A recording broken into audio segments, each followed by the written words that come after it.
The title of the speech is Trajectory from A to B, from A to B to C. Please give it up for Bradley Chubberman.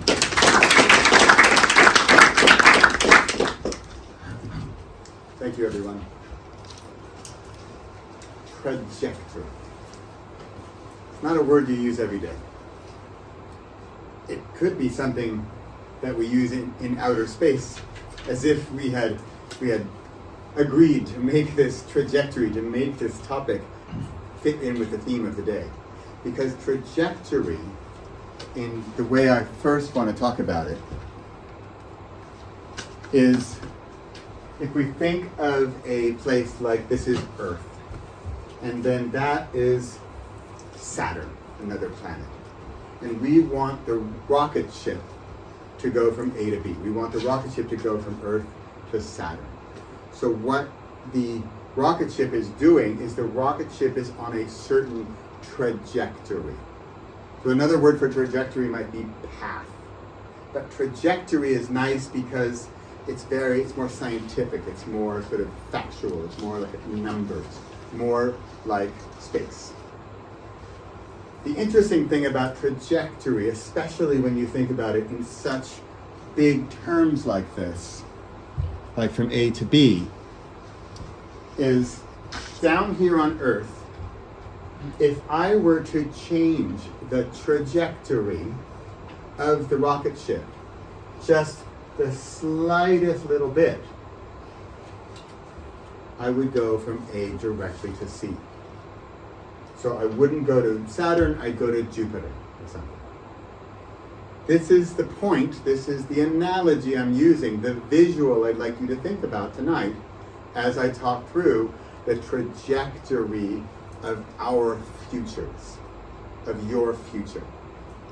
If this is the present, and this is something in the future that we just change a little bit, one little action in the present can make a massive change in the future. Right? Okay. With that said, this is the simple version. I want us actually to get to C, because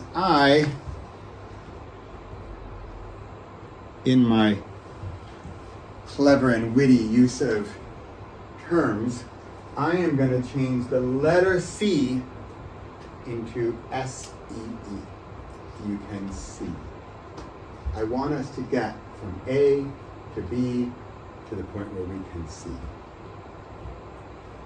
So we think we have a goal.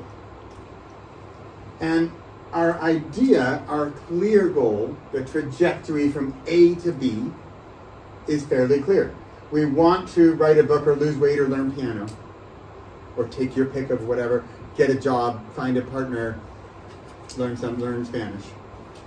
And so we want to get to B. We think that's our goal. It probably is our goal. That's fine. That's completely normal. What I'm talking about tonight is how taking action at this early stage can change that future outcome. So that it doesn't just become wrote a book, or lost weight, or learn piano, but see the unexpected outcomes because you changed the action early on. So we accomplish B, we get to B, and then there's a wonderful mathematical phrase. It's IFF. If and only if you get to B, then can you get to C. You probably, usually, sort of logically, can't get from A directly to C.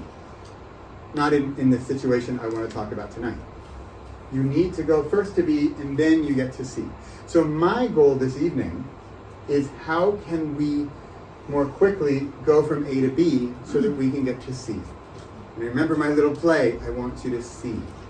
And because you can't see until we get to B. All right, here we go. You think this is complicated, wait till we get to this. How do we take action at that A? think back, write a book, or learn Spanish, or play guitar. How do we start that action? Where does the energy source come from? There are three options. There are three ways that we do things. What we need is an action. But where does that action come from? This one, action, is self-ignited. This is one, I decided I'm going to learn Spanish. I'm signing up for Spanish. Tomorrow night, I'm taking Spanish. That's action that we initiate. That's a very small percentage of how things actually happen. How do we change that trajectory? How do we start the action that changes our present that will then make a big change in our future? I want to learn Spanish. Who knows? Maybe for C, it's going to be I move to Costa Rica and I make a new friend and we start a business. Who knows? But it all happened because I took action in the beginning and I took the Spanish class. And you think of elements in your life where one little switch, one little tick changed something that later, in the change of the trajectory, the alteration of the trajectory, changed a big element of your life later. So, sounds great, right? Action. Why is that so small? Because it's hard. It's hard. I'm going to take Spanish. Oh, maybe next year. The area that I want to focus on tonight is reaction. Oh, but you know what? Let's just get rid of inaction. You know what inaction is? It's nothing. It's not doing anything. It's not taking any action. Yeah, I'd like to take a Spanish class. I'd like to learn piano or play guitar. And you never do anything about it. This is the bulk of what we usually do. And guess how much that's going to change our trajectory? It's probably not. And we're not only not going to get to B, we're probably going to be stuck at A. Sorry, that's like the bad news. The better news is this is my favorite part, and this is my point tonight, and this is where I want to take you. Reaction is in my opinion, is the sweet spot, the fun zone, the place where you react to something. I just talked about Spanish. I don't know why I brought up Spanish. What if me talking about Spanish and you thought Costa Rica, and you thought, oh, and then I meet this guy, and we start a business, or we get married, or who knows. But some trigger in that action causes a reaction in you to take the action to go to B, to get to C. My point tonight, my conclusion tonight, I think I have our little C in our atmosphere I'm rocketing us into. Take note, Peter. A to B to C. And what do I really want? I want B to be closer. We want to have action, whether it's probably through reaction. We get to B sooner so that you can see. This is a really complex, psychological topic that I'm trying this evening to bring into letters and rocket ships and Spanish classes. The point being, reaction is, in my opinion, the sweet spot. Take that trigger, take that change, say yes, do it, go for it.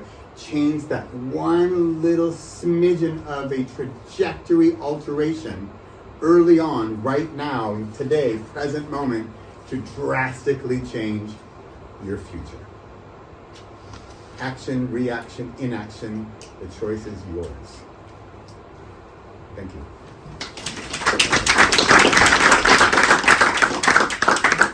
Thank you.